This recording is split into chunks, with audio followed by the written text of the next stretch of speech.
పొదరి సీరియల్లో ఈ రోజు స్టోరీ విషయానికి వస్తే ఇంకా కేశవతో అయితే ఒక రేంజ్ లో ఆడుకుంటారులే అందరూ. ఇంకా కేశవ వచ్చేసి శైలజతో ఉంటాడు కదా, అక్కడైతే చూడ్డానికి వస్తాడు కన్నా. పల్లీలు అమ్ముకునే పిల్లల్లాగా వచ్చేసి పల్లీలు కావాలంటే ఆ అమ్మాయికి తెలియదు కదా, అమ్మాయి వద్దు వద్దు అంటుంది. కేశవ ఎంతబ్బా మా కన్నా గొంతులాగా ఉందా అని చెప్పి చూస్తే కన్నానే. ఒరే సారీ రా అంటే, అవునులే నేను ఎలా డిగ్రీ ఫెయిల్ అయినోడిని కదా అందుకే పల్లీలు అమ్ముకుంటున్నానులే అంటే, ఒరే సారీ రా అంటే ఇంకా శైల ఉండి మీరు ఎందుకు అతనికి సారీ చెప్తున్నావు అంటే, అతను పల్లీలు అమ్ముకునే అబ్బాయి కాదు నా తమ్ముడు అంటే, ఏంటి మీ తమ్ముడు పల్లీలు అమ్ముకుంటున్నారా అంటే, కాదు అతను నా కోసం నన్ను చూసి ఇలా చేస్తున్నాడు అని చెప్పి. అబ్బా ఇతను కానీ చూశాడంటే ఫ్యామిలీ ఇక్కడే ఉంది అంటే, శైల ఉండి ఏంటి ఫ్యామిలీ పల్లీలు అమ్ముకుంటున్నారు అంటే, కాదు ఈరోజు సండే కదా అందరూ ఇలా వచ్చుంటారు, నేను వాళ్ళతో రావాల్సింది, నీతో వచ్చేసాను, వాళ్ళు నన్ను బాగా తిట్టుకుంటారు అంటే, ఇదిగో చూడు నేను మా ఇంట్లో మన విషయం తెలిసినప్పుడు నేనేమన్నా ఫీల్ అయ్యానా, నేను కొంచెం డేర్గా మాట్లాడాను కదా, నువ్వు ఇలా మాట్లాడాలి కదా అంటే, మీ ఇంటి విషయం వేరు మా ఇంటి విషయం వేరు, నన్ను ఒక్క రేంజ్లో ఆడుకుంటారు, నేను వెళ్ళాలి ఇక్కడి నుంచి అంటే, ఇంకా శైల అంటుంది ఇదిగో చూడు నువ్వు ఇక్కడి నుంచి వెళ్తానంటే నీకు నేను బ్రేకప్ చెప్పేస్తాను అంటే, నువ్వు బ్రేకప్ చెప్పుకో ఏమైనా చెప్పుకో, ముందు నేను ఇక్కడి నుంచి పోవాలా, వాళ్ళు ఒక రేంజ్ పక్క అమాయకుడు కేశవ దీంట్లో వచ్చి ఒక రేంజ్లో ఆడుకుంటున్నారు, నేను పోవాలా అనుకుంటాడు. ఇదిగో నిజంగానే బ్రేకప్ చెప్పేస్తున్నా అంటే, చెప్పుకోపో అన్నట్టయితే అక్కడికైతే వాళ్ళ దగ్గరకైతే వెళ్తాడు. ఇంకా కన్నా వచ్చేసి మహాలక్ష్మి దగ్గరికి వచ్చేసి సక్సెస్ అయింది నా ప్లాను, నేను పల్లీలు అమ్ముకునేవాడు దాకా పోయేసి వాళ్ళకి ఇచ్చి పడేసి వచ్చాను, ఇప్పుడు చూడు కేశవ మా వెనకాలే వస్తాడు అంటే, మా అమ్మాయి ఉండేసి మహాలక్ష్మి రాణి అంటుంది. ఇంకా హిందీ అమ్మాయి కూడా అవునులే రాణి పిక్చర్ మీద బాకీ హై కదా అంటే, అవునవును రాణి అంటే, ఇంకా కేశవ వస్తాడు. ఇంకా కేశవ వచ్చిందట, అది కాదండి అదండి ఇదండి అని మాట్లాడతారు. కేశవ అంటే మీరేంటి కొత్తగా అండి అంటున్నారంటే, నువ్వు అమాయకుడు అనుకున్నాను కేశవ, కానీ నువ్వు బాగా తెలుగులోడువా నాకు ఇప్పుడు అర్థమైంది, అమ్మాయిని పార్కులోకి తిప్పుతున్నావా అని చెప్పి మహాలక్ష్మి అంటుంది. లేదండి నేను నిజంగానే అమాయకుడినండి అంటాడు. ఇంకా పెద్దనే పలకరిస్తా, ఏమో లేరా నేను అమాయకపు చక్రవర్తిని అని చెప్పేసి అంటాడు. ఇంకా కన్న ఏమో రా నేను డిగ్రీ ఫెయిల్ అయిన వాడిని అంటాడు.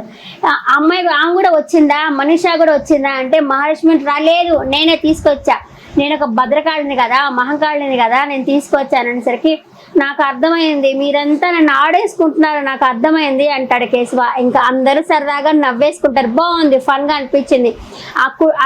అలాంటి కుటుంబం ఉంటే బాగుంటుంది, అబ్బా కుళ్ళు కుజుతాలు కాకుండా అందరూ ప్రేమతో ఉంటే ఆ కుటుంబంలో ఉండాలని కూడా అనిపిస్తుంది. ఇంకా వీళ్ళంతా ఆడుకుంటా ఉంటారు, మాధవ మనీష అందరూ ఆడుకుంటా ఉంటారు. ఈ అమ్మాయి వచ్చి ఒక దగ్గర కూర్చుంటుంది, అంతే చక్రి చూస్తాడు, అబ్బా వీళ్ళ ప్రేమ కూడా సక్సెస్ అయింది, నా ప్రేమే ఎక్కడ వేసిన గొంగళి అక్కడే ఉంది, నా ప్రేమ ఎప్పుడు సక్సెస్ అవుతుందో ఏమో అనుకుంటా వచ్చి మహాలక్ష్మి దగ్గర కూర్చొని మనది బెస్ట్ కపుల్ అండి అంటే, ఎవరన్నారు అంటుంది. సోషల్ మీడియాలో అంటున్నారు, మనం ఒక ఇంటర్వ్యూ ఇచ్చాం కదా అది వైరల్ అవుతున్నది, అందువల్ల మనం best couple beautiful couple made for each other మనల్ని అంటున్నారు అనేసరికి, సోషల్ మీడియా అంతే అలాగే ఉంటుంది, వాళ్ళకి ఒక వీడియో నచ్చితే ఇలాగే కమెంట్లు పెడతారులే అని చెప్పేసి మహాలక్ష్మి అంటుంది. కానీ చక్రిని అంతగా పట్టించుకోదు, అక్కడ వాళ్ళు కలగంతుగా పెట్టుకొని ఆడుకుంటూ ఉంటారు కదా, పెద్ద కానీ మనిషి అట్లా మాట్లాడుతుంది కానీ పట్టించుకోరు. మీతో కొంచెం మాట్లాడాలి అండి అంటే, చెప్పండి అంటుంది. అది అని చెప్పబోతాడు కానీ చెప్పలేడు. అంతలోపల నారాయణ తాగేసి ఉంటాడు కదా, తాగేసాడు గోల చేస్తున్నసరికి సెక్యూరిటీ వచ్చి మీ వాళ్ళు ఎవరు వాళ్ళని పిలువు అని చెప్పేసరికి వీళ్ళు చూస్తుంది, మహాలక్ష్మి చూసి పెద్ద అక్కడ చూడు ఏదో అంటున్నారు చూడు అనేసరికి అక్కడి నుంచి వీళ్ళు గబగబా ఆయన దగ్గరికి అయితే వస్తాడు. కానీ ఆ పెద్ద నేను చెప్పను, మా వాళ్ళు ఎవరో నేను చెప్పను అని చెప్పేసరికి వీళ్ళు వస్తారు. వచ్చి ఏంది అంటే, ఇలా పబ్లిక్ ప్లేస్లో తాగడం తప్పు కదా, ఆయన తాగి నన్నే అంటున్నాడు అనేసి సెక్యూరిటీ ఆయన అంటాడు. దానికి వీళ్ళు ఉండేసి అయ్యో తప్పైపోయింది క్షమించండి అంటే, నేను జైల్లో పెడతాను 15 రోజులు జైల్లోనే ఉంటాడు అతను అనేసరికి, ఇంకా నారాయణ ఉండేసి నేను తాగి ఏమన్నా డ్రైవ్ చేస్తున్నానా, లేదు కదా నేను తాగాను అంతే అంటే, పబ్లిక్ ప్లేస్ తాగకూడదు కదా అని చెప్పేసి అనేసరికి ఇంకా వీళ్ళంతా బతిమలాడుకుంటారు, వద్దు ప్లీజ్ జైలు వద్దు ఏమో వద్దు మా ఫేస్ చూసి వదిలేయండి అంటే, సరే మీ ఫేస్ చూసి వదిలేస్తున్నాము అని చెప్పి సెక్యూరిటీ వదిలేసి మీరు ఇక్కడ నుంచి వెళ్ళండి అని చెప్పేసి పంపించేస్తారు. వీళ్ళు ఇంకా ఇంటికి వచ్చేస్తారు. వచ్చిన తర్వాత అందరూ రౌండ్ ఆఫ్ చేసి క్లాస్ పీకుతారు, నీకు బుద్ధి ఉందా అని, సిగ్గుందా, కామన్ సెన్స్ ఉందా అని చెప్పి నారాయణ బాగా అడుగుతారు. అలా పెద్ద ఆయన డైరెక్టర్ ఎవరో కానీ ఆ పెద్ద ఆయన్ని అలా తీసేసినట్టు మాట్లాడకూడదు కదా. అలా కొన్ని సీరియల్స్ మనం నేర్చుకుంటాం కదా, చిన్నపిల్లకాయలు కూడా కొన్ని సీరియల్స్ కి అడిక్ట్ అవుతుంటారు. ఓహో నాన్న తాగితే ఇలా తిట్టాలనా, నాన్న అంత మంచిగా లేకపోతే ఇలా తిట్టాలనా, నాన్న బుద్ధి లేదా తిట్టినా పర్వాలేదా అని పిల్లకాయలు నేర్చుకుంటారు కదా. ఆ డైరెక్టర్ అలా చెప్పకుండా ఉండాల్సింది అని నేను అనుకుంటున్నా. వాళ్ళకి ఇవ్వాల్సిన గౌరవం వాళ్ళకి ఇచ్చినట్టు సీరియల్ పెట్టుంటే బాగుండేది. ఇంకా అందరూ తిట్టేసరికి ఆయన ఉండి అంటాడు, నేను ఏమైనా మర్డర్ చేశానా, నన్ను ఎందుకు ఇలా తిడుతున్నారు మీరు అనేసరికి, దానికంటే ఎక్కువ చేసావు కదా అనేసి మహాలక్ష్మి అడుగుతుంది. అయినా ఆ బాటిల్ ఎక్కడి నుంచి తీసుకొని అనేసరికి ఆ కేశవాన్ని చూస్తున్నప్పుడు మీరు వెళ్ళి సామాన్లు చూసుకోండి అని చెప్తుంది కదా, అప్పుడు తీసుకొని తాగేశాడనమాట. దానికి ఇంకా మహాలక్ష్మి అనేసి మేము బయటికి పిలవడమే తప్పు, ఇంకొకసారి పిలవను అంటే సారీ అంటాడు ఆయన. ఆ అమ్మాయి దగ్గర మాత్రం చిన్నపిల్లడు అయిపోతాడు ఆయన. ఎందుకంటే ఆయనకి ఎవరూ లేరు, ఈ అమ్మాయినే కూతురైనా కోడలైనా ఒక తల్లిలాగా చూసుకుంటున్నాడు కాబట్టి నారాయణ సారీ అంటాడు. ఇంకొకసారి బయటకు తీసుకెళ్ళను, నాకు బాగా బుద్ధి వచ్చింది అనేసి మహాలక్ష్మి అంటుంది. చక్రి కూడా ఎంత పడితే అంత మాట్లాడుతున్నాడు ఆయన్ని. ఇంకా చక్రి కూడా నోటికి వచ్చినట్టు మాట్లాడుతున్నసరికి ఏంటి కొడతావా అని చెప్పి పెద్ద ఆయన అనేసరికి, పెద్ద ఆయన ఫస్ట్ ఏమంటాడు అంటే నేను ఏమన్నా మర్డర్ చేశానా అన్న దగ్గర చక్రి ఉండి అంటాడు, నీకు అలాంటి ఆలోచనలు కూడా ఉన్నాయా అంటే, ఎందుకు అయితే మాట్లాడుతున్నావు, నిన్ను కొడతావా అంటాడు ఆ నారాయణ. నీ కొడతావా అనేసరికి ఇంకా మాధవ ఉండేసి, ఎందుకు నాన్న ఆయన మాధవ అంతగా మాట్లాడు, చక్రికే అంత నోటు పొగరిచ్చాడు. చక్రిని కూడా ఒక విలన్ లాగా చూపిస్తున్నారు ఈ సీరియల్లో డైరెక్టర్. వాళ్ళ నాన్నని వచ్చేసి కొడతావా అని చెప్పనడము, ఆయన అన్నం తింటుంటే ఏంటి ఇట్లా తింటున్నావు అని చెప్పి అనడము, అదే బరిలాగా తినుడు, బరిలాగా కాదు అబ్బాయి అంటాడు, బాగా తిను బకాసులాగా తిను అనడము, ఇలా పెద్దాన్ని లెక్కలేనట్టు మాట్లాడుతున్నాడు ఆ చక్రి. మిగతా వాళ్ళంటే కొంచెం బుద్ధి ఉందా బుద్ధి లేదా అలా మాట్లాడుతున్నారు కానీ వీళ్ళకి ఇతను ఒక్కడే అలా చూపిస్తున్నాడు. అంటే డైరెక్టర్ అలా చెప్తే ఈయన మాత్రం ఏం చేస్తారులే వీళ్ళు ఇంకా అని చెప్పేసరికి సారీ అని చెప్పి ఇంకా అక్కడితో వాళ్ళ కథ అవుతుంది అనమాట. అక్కడితో క్లోజ్ అవుతుంది. ఇంకా వచ్చేసి చక్రికి ఏ పని పాట ఉండదు కదా, అలా బయటకు వచ్చిందంటే కన్న ఏమో చదువుకుంటా ఉంటాడు. ఎక్కడ పోవాలో ఏం లేదు, ఇంకా బండికి లైసెన్స్ కూడా లేదు. సరే అని చెప్పి ఆ బండి వేసుకొని అట్లా రౌండ్ ఆఫ్ తిరుగుతూ ఉంటాడు. అక్కడికి మహాలక్ష్మి కూడా వస్తుంది. వచ్చేసి కన్నా చదువుకుంటా ఉన్నాడు కదా, కన్నా దగ్గరకు వచ్చేసి ఉండరా నేను గొడుగు తెస్తాను అనేసరికి, ఎందుకు వదిన గొడుగు అంటే, నువ్వు పట్టుకోక ఇప్పుడే పుస్తకం పట్టుకున్నావు కదా, వర్షం వస్తుందేమో అందుకే తేవడానికి పోతున్నాను అనేసరికి, నువ్వు ఊరుకో వదిన నేను పాస్ అవుతాను అంటే, ఎప్పుడు పాస్ అవ్వడానికే కాదు ర్యాంక్ తెచ్చుకోవడానికి కూడా నువ్వు బాగా చదవాలి అని చెప్పేసి అంటుంది. అక్కడ ఇంకా చక్రి రౌండ్లు కొట్టుకుంటా ఉంటాడు. అక్కడ ఎందుకు ఇలా రౌండ్ కొడుతున్నాడు అంటే, ఏమో వదిన ఇందాక నుంచి రౌండ్లు కొట్టుకుంటానే ఉన్నాడు అని చెప్పి అంటారు. సరే నువ్వు ర్యాంక్ తెచ్చుకుంటే నీకు నేను ఒక గిఫ్ట్ ఇస్తాను అంటే, ఏం గిఫ్ట్ అంటే సర్ప్రైజ్ అని చెప్పేసి ఆ అమ్మాయి అయితే అంటుంది. ఇంకా అతన్ని పిలుస్తుంది అనమాట, చక్రిని పిలుస్తుంది. ఏం హలో హలో అంటే అతని ఫోన్ అనుకొని హలో హలో అంటే, ఎక్కువైంది కదరా కన్నా ఇతనికి, ఫోన్ కాదు నేనే పిలుస్తున్నాను చూడు అనేసరికి చెప్పండి అంటే, ఏంటి ఇట్లా రౌండ్ కొడుతున్నారంటే, ఊరికే రౌండ్లు కొట్టుకుంటున్నానులే అని చెప్పేసి అట్లా రావి పడిపోతాడు. ఇప్పుడు పడుంటే భలే ఉండేది అనేసరికి, నాకన్నా అంత మాత్రం వచ్చేస్తాను, మీకు బండి తోలడం రాదు కదా అనేసి మహాలక్ష్మిని అంటాడు. నాకు బాగా వచ్చు అని చెప్పానంటుంది. అయితే డ్రైవ్ చేయండి అంటే ధైర్యంగా పోతుంది కానీ బండి దగ్గరికి పోగానే అమ్మో దాన్ని చూస్తేనే భయం వేస్తుంది అన్నట్టు ఆలోచిస్తుంది అనమాట. కన్నా ఉండి ఏంటి ఆలోచిస్తున్నావు వదిన అంటాడు. చక్రి ఉండి బండి మీద కూర్చోమని చెప్పాలి, బండి డ్రైవ్ చేయమని చెప్పానంటే, నాకు తెలుసు కానీ పడితే ఆఫీస్కి లీవ్ పెట్టాలా, దాని గురించి ఆలోచిస్తున్నాను నేను అని చెప్పేసి మహాలక్ష్మి అంటుంది. అనేసరికి చక్రి ఉండి సరే నేను ఎక్కుతాను అని చెప్పేసి ఎక్కి కూర్చొని అలా బండి డ్రైవ్లో అలా హ్యాపీగా జోలీగా వెళ్తాడనమాట. ఇంకా బుస్సుని చూపిస్తారు, మెకానిక్లో పని చేసుకుంటా ఉంటాడు. ఇంకా బుస్ అయితే వస్తుంది కేశవ కోసం వచ్చేసి అంతా వస్తుంది అనమాట.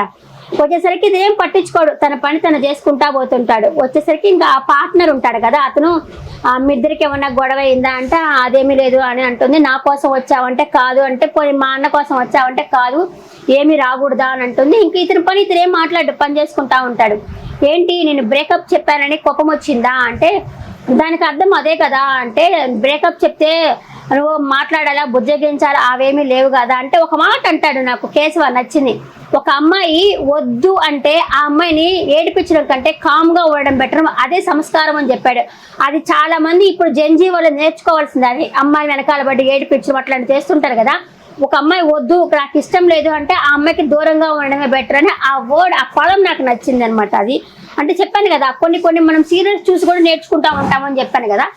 దాని గురించి చెప్తున్నాను. వద్దని చెప్తే ఇలా దూరంగా ఉండే బెటర్ అనేసరికి నేను మా నాన్న వాళ్ళు వచ్చేసి మాట్లాడినా కాబట్టి సరే నేను వెళ్ళండి నాన్న నేను మళ్ళీ వస్తానని చెప్పాను. అలాంటిది పార్కులో నన్ను వదిలేసి వెళ్ళావు కదా నువ్వు, నాకు బాధ ఉంటుంది కదా అని చెప్పనేసరికి ఏమో నాకు అట్లా అనిపించింది పోయాను అని చెప్పేసి అంటే పెడద్రంగా మాట్లాడతాడు. అంటే ఇష్టం లేదు అని చెప్పి మాట్లాడతాడు. ఈ అమ్మాయి వచ్చేసి ఇంత లవ్ చేస్తున్నాను అని చెప్పి ఇలా చేస్తున్నావు అంటే ఇప్పుడు ఏమో చెప్తున్నావు నువ్వు, నీకు నేను లొంగి ఉండాలనా అని చెప్పేసి అడుగుతాడు కేశవ. నేనేమి లొంగి ఉండమని చెప్పలేదు కదా అంటుంది అమ్మాయి. అంటే ఇప్పుడు లొంగి ఉండి నువ్వు చెప్పినట్టు వినాలా అని చెప్పేసి అదేమీ లేదులే, నా ప్రేమ నువ్వు అర్థం చేసుకోవట్లేదు అదే మాట్లాడుతున్నాను అని చెప్పేసి కేశవ అంటాడు. సరే నేను పోతున్నాను లేపో, ఇంకా నుంచి నీకు ఒక దండం అనుకుంటా పోతుంది. అబ్బా పోతే పోలే నా మూడంతా ఆఫ్ అయింది అనుకొని తన పని చేసుకుంటా ఉంటాడు. ఇంకా చక్రి అయితే ఇంటికి వస్తాడనమాట. ఇంటికి వచ్చినప్పుడు అటు ఇటు తిరుగుతూ ఉంటాడు. ఆ పెద్ద ఆయన వచ్చి ఏంటి అలా తిరుగుతున్నా ఉంటే నా కాళ్ళు నా ఇష్టం అనేసరికి ఇంకా పెద్ద ఆయనతో ఎందుకులే అనేసి కూర్చొని అన్నం పెట్టుకొని తింటా ఉంటాడు. మునక్కాయ చీక్కొని అక్కడ వేస్తూ ఉంటాడు. ఏంటి చీకేస్తున్నావు, ఎవరు క్లీన్ చేస్తారంటే నువ్వు చెయ్యి అంటాను. నేను ఎందుకు చేస్తాను అని చెప్పి చక్రి అంటే క్లీన్ చేయనోడు నీకెందుకు మాట్లాడుతున్నావు అని చెప్పేసి ఆయన పాటకి అది తింటుంటాడు. నాకు చూస్తేనే విరక్తి కలగతా ఉంది అనేసి చక్రి అంటాడు. విరక్తి కలిగితే అటు సరిగ్గా సరే తిను బకాసులాగా బాగా తిను అనుకుంటా ఆ అబ్బాయి అయితే చక్రి అయితే బయటకు వచ్చేస్తాడు. బయటకు వచ్చిన వెంటనే లాయర్ ఫోన్ చేస్తాడు. ఫోన్ చేసేసి కారణం ఏంటి అంటే నువ్వు నాకు ఫోన్ చేసే కారణం అడుగుతావు తెంగరోడా అనేసరికి లాయర్ని తిడుతున్నావేంటి నువ్వు అంటే ఓహో మీరా సార్ చెప్తే అంటే సరే నాకు విడాకులు మీరు చేశారు కదా విడాకుల గురించి ఫోన్ చేస్తారంటే నాకు విడాకులు ఇంట్రెస్ట్ లేదు అని చెప్పేసి చక్రి అంటాడు. మొన్న మీ వైఫ్ చెప్పింది కదంటే ఆవిడ చెప్పింది నేను చెప్పలేదు కదా అంటే ఇప్పుడు మీకు విడాకులు కావాలా వద్దంటే నాకైతే వద్దు ఆవిడ సంగతి నాకు తెలియదు అంటాడు. ఇంకా లాయర్కి కోపం వచ్చి మీకు కావాలా వద్దా మీ ఇద్దరు మాట్లాడుకొని ఒక డిసైడ్ అయ్యి నాకు చెప్పండి అని చెప్తే ఇప్పుడు క్లారిటీ లేదు అంటాడు. సరే ఎప్పుడు క్లారిటీ వస్తుందంటే మీరే క్లారిటీ తెచ్చుకోండి అని చెప్పి అంటాడు. ఏంటి నేనే క్లారిటీ తెచ్చుకోవాలా అని చెప్పి లాయర్ అంటే అవునంటాడు. సరే మీ ఇద్దరు మాట్లాడుకొని డిసైడ్ అయ్యి నాకు చెప్పండి అని చెప్పేసి లాయర్ అయితే చెప్పడం అయితే జరుగుతుంది. ఇంకా రేపు మహాలక్ష్మి పనిచేసే ఆఫీస్కి అయితే చక్రి వెళ్తాడు. ఆ తర్వాత వాళ్ళ అన్న దగ్గరికి పోతాడు అనమాట. వాళ్ళ అన్న దగ్గరికి పోతే ఎందుకు వచ్చావురా ఇక్కడికి అంటే ఎక్కడికి పోవాలో తెలియక నీ దగ్గరకు వచ్చాను అని చెప్పేసి అంటాడు. ఇవంతా చెప్తాడు అనుకుంటా, లాయర్ ఫోన్ చేశాడు అంతా చెప్తాడు అనుకుంటా. వాళ్ళన్న సలహా ఇచ్చాడేమో పోయి మహాలక్ష్మితో మాట్లాడిపో అనేసి ఆఫీస్ దగ్గరికి వెళ్ళి చెప్తాడు. నేను మిమ్మల్ని హస్బెండ్గానే అనుకుంటున్నాను, మీరు మిమ్మల్ని నేను ఇష్టపడుతున్నాను అని ప్రపోజ్ చేస్తాడు. రేపు చూద్దాం రేపటి ఎపిసోడ్లో ఏం జరుగుతుందేమో. ఈ రోజు మాత్రం ఇదే జరిగింది. ఈ రోజు ఎపిసోడ్ పట్ల మీ అభిప్రాయాన్ని కమెంట్ సెక్షన్లో కమెంట్ చేయండి. నేను ఫాస్ట్గా చెప్తున్నాను, ఇంకా స్లో చేసి చెప్పమంటే కూడా నేను స్లో చేసి చెప్తాను. అంటే ఎక్కడ మర్చిపోతాను అనేసి గబగా ఫాస్ట్గా చెప్తున్నాను. అర్థమవుతున్నది అంటే ఓకే, అర్థం కాలేదంటే ఇంకా కొంచెం వివరంగా చెప్పమన్నా కూడా నేను చెప్పడానికి ట్రై చేస్తాను. వీడియోస్ నచ్చుతూ ఉంటే ఒక లైక్ కొట్టండి, నచ్చకపోతే ఓకే, నచ్చుతుంటే మాత్రం ఒక లైక్ కొట్టండి. మీరు కొట్టే ఒక లైక్ నాకు 1000 ఏనుగుల బలం వస్తుంది.